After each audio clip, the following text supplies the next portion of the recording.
Assalamualaikum warahmatullahi wabarakatuh, dan salam sejahtera untuk kita semua. Salam sehat dan salam bahagia untuk para guru hebat. Perkenalkan, nama saya Catur Andianto, calon guru penggerak angkatan 6 dari SMA Negeri 1 Purbalingga. Kesempatan ini saya akan menyampaikan tentang nilai dan peran guru penggerak pada demonstrasi kontekstual modul 1.2.A.6 gambaran 3 tahun ke depan sebagai guru penggerak.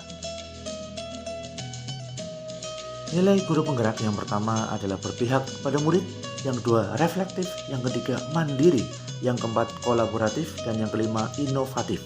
Sedangkan peran guru penggerak yang pertama menjadi pemimpin pembelajaran, yang kedua menjadi coach bagi guru lain, tiga mendorong kolaborasi, yang keempat mewujudkan kepemimpinan murid, yang kelima menggerakkan komunitas praktisi.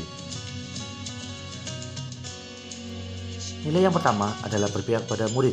Saya sebagai guru harus selalu bergerak dengan mengutamakan kepentingan murid sesuai perkembangan diri sendiri, penguatan identitas yang melingkupi anak, penghormatan HAM, dan penghormatan atas lingkungan. Saya harus bergeser dari pemuasan kepentingan diri sendiri maupun pihak lain menuju kepentingan pembelajaran murid dengan suasana belajar dan proses pembelajaran yang lebih baik. Saya harus dapat membuka lebih banyak kesempatan bagi siswa untuk mewujudkan dunia yang mereka idam-idamkan. Saat menjadi guru penggerak, saya harus menjadi teladan yang berpihak pada murid dengan memiliki budi pekerti yang baik sehingga dapat menuntun murid menjadi lebih baik. Selain itu, saya juga harus terlebih dahulu mengenali dan menjalankan profil pelajar Pancasila, karena dengan keteladanan saya menjalankan profil ini pasti akan dilihat dan dipelajari oleh para murid untuk menumbuhkan profil pelajar Pancasila.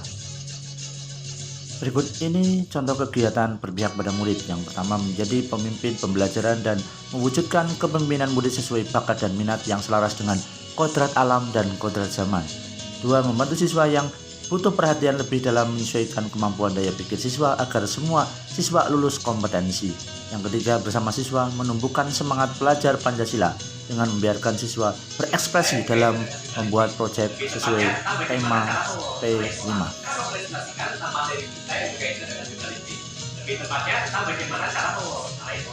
Baik teman-teman, di sini kita akan membuat kesepakatan kelas.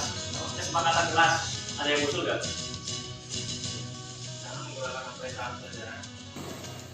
Tapi bagaimana kalau tidak boleh menggunakan HP kecuali di subuh? Apakah semua setuju? Setuju. Baik, anak saya tulis ya. Itu merupakan kesepakatan kelas. Selanjutnya, nilai yang kedua adalah reflektif. Saya sebagai guru harus memiliki mental yang senantiasa memaknai pengalaman yang terjadi di sekelilingnya, baik yang terjadi pada diri sendiri maupun pihak lain, secara positif, apresiatif, produktif. Saya harus dapat memanfaatkan pengalaman-pengalaman tersebut sebagai pembelajaran untuk menuntun diri murid dan sesama dalam menangkap pembelajaran positif. Saya tidak hanya berhenti sampai rencana tindakan saja, tetapi harus mengejawantahkan tindakan nyata tersebut sebagai perbaikan yang perlu dilakukan. Wujud kegiatannya adalah: 1. Merefleksi pembelajaran dengan meminta pertimbangan dari teman sejawat agar lebih baik. Yang kedua, menampung usulan dari guru maupun murid kaitannya teknik pengumpulan tugas. Nilai yang ketiga yaitu mandiri. Saya sebagai guru harus senantiasa memampukan dirinya sendiri dalam melakukan aksi serta berkenan mengambil tanggung jawab dan turun tangan untuk memulai perubahan.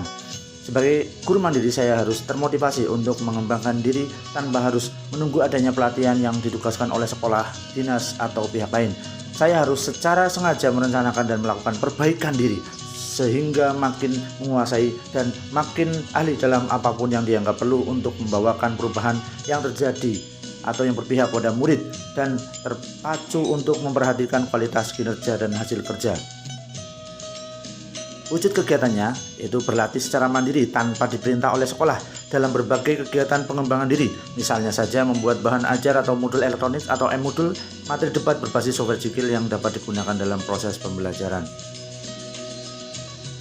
Wujud kegiatan guru mandiri yaitu mengikuti webinar, seminar, diklat untuk mengembangkan diri tanpa harus diperintah sekolah. Sini ada contohnya, mengikuti beberapa kegiatan.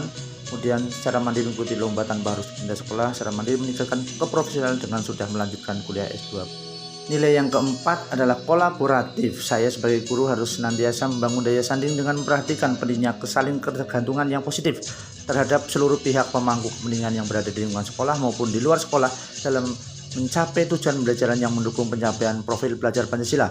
Saya harus beranjak dari laku yang terisolasi dan saling terpisah dengan menuju laku yang terhubung oleh perhatian dan urgensitas yang sama dalam komunitas demi kepentingan pembelajaran murid.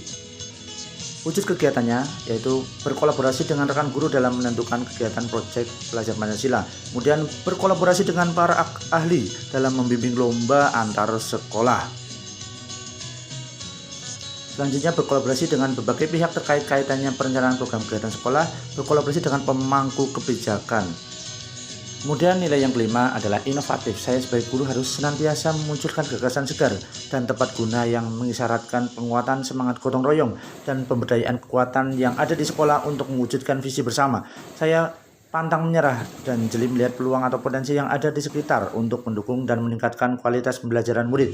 Wujud kegiatannya, satu, mengembangkan media pembelajaran yang inovatif yang berbasis teknologi, kemudian mengarang buku untuk memancing gagasan siswa. Kemudian menjadi narasumber atau coach karya inovatif dan membimbing karya tulis ilmiah siswa. Itulah yang dapat saya sampaikan. Sekian, terima kasih. Assalamualaikum warahmatullahi wabarakatuh.